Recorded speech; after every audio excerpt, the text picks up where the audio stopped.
اس حوالے سے آپ ایک مسئلہ سمجھ لیں. میں کئی بار عرض کرتا ہوں، یاد رکھ لیں، نماز کی 3 قسمیں ہیں. نمبر 1 ادنا، نمبر 2 اوسط، اور نمبر 3 اعلیٰ. ادنا نماز امام بھی امتی اور مقتدی بھی امتی. اوسط اور درمیانی نماز امام نبی اور مقتدی امتی. اعلیٰ نماز امام بھی نبی اور مقتدی بھی نبی. وہ نماز کہ جس میں امام بھی نبی ہو اور مقتدی بھی نبی ہوں، وہ صرف ایک نماز ہے جو مسجد اقصی میں ادا کی گئی ہے. اور اس مسجد اقصی والی نماز میں رسول اکرم صلی اللہ علیہ وسلم امام تھے، آپ نے سورۃ الفاتحہ پڑھی ہے، اور جو پیچھے مقتدی تھے ان نے سورۃ الفاتحہ نہیں پڑھی. اور ان کے سورۃ الفاتحہ نہ پڑھنے پر سب سے بڑی دلیل یہ ہے کہ وہ سورۃ الفاتحہ اگر پڑھتے بھی تو تب پڑھتے جب ان کو ملی ہوتی، جب ملی ہی نہیں تو پڑھتے کیسے؟ اس کا معنی امام قرآن والا ہے اور مقتدی تورات والا جس میں سورۃ الفاتحہ نہیں ہے. امام قرآن والا ہے، مقتدی انجیل والا جس میں سورۃ الفاتحہ. امام قرآن والا مقتدی زبور والا جس میں سورۃ الفاتحہ نہیں. امام قرآن والا مقتدی صحیفے والا جس میں سورۃ الفاتحہ نہیں.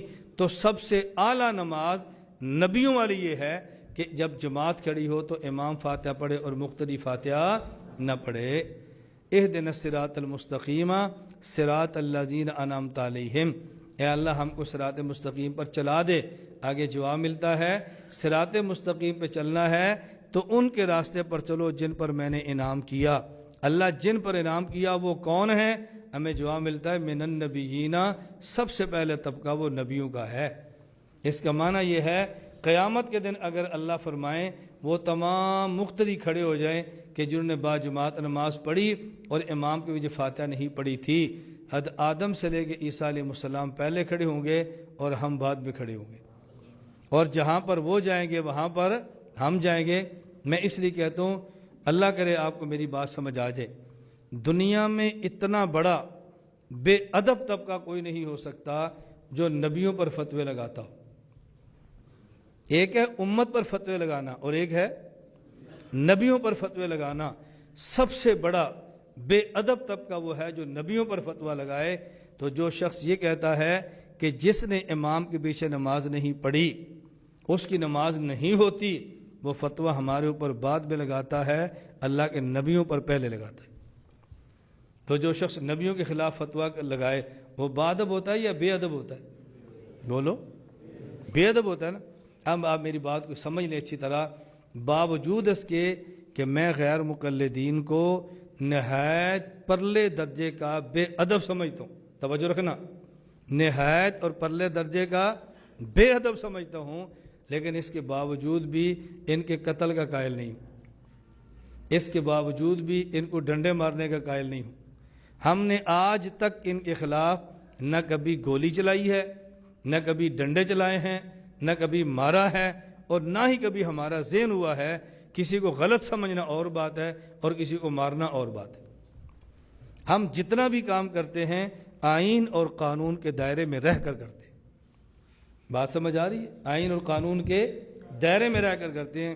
اس لیے میں، میرا ادارہ، میری جماعت، ہمارے شاگرد، ہمارے مرید، ہمارے خلفاء، پاکستان میں نہیں پوری دنیا میں ہمارا چیلنج ہے، ایک بندہ ایسا ثابت کرو جن کا ہمارے ساتھ تعلق ہو اور کبھی اس نے ان کے خلاف ڈنڈا بھی استعمال کیا ہو. گولیاں مارنا تو بڑے دور کی بات ہے نا، اس سے زیادہ اعتدال کے ساتھ کام کیا ہو سکتا ہے؟ میری گزارش سمجھ آ رہی ہے؟ کسی کو غلط سمجھنا اور ہے اور کسی کو مارنا کیوں؟ ہمارا بڑا موٹا سا اور سیدھا سیدھا پلان ہے کہ بھئی علمی طور پہ کام ہم کریں گے اور قانون کی مخالفت کرے تو اس کا کام گورنمنٹ کرے. علم ہمارے ذمہ ہے، دلائل ہمارے ذمہ ہیں، باقی قانونی کارروائی حکومت کے ذمہ، ہمارے ذمہ نہیں ہے. جو غلط کرتا ہے اس کے خلاف قانون حرکت میں آنا چاہیے، اور جو صحیح کرتا ہے قانون کو چاہیے کہ اس کو شاباش دیں. ہم صحیح کرتے ہیں تو ہمیں شاباش دو، اور وہ صحیح کرتے ہیں تو ان کو شاباش دو.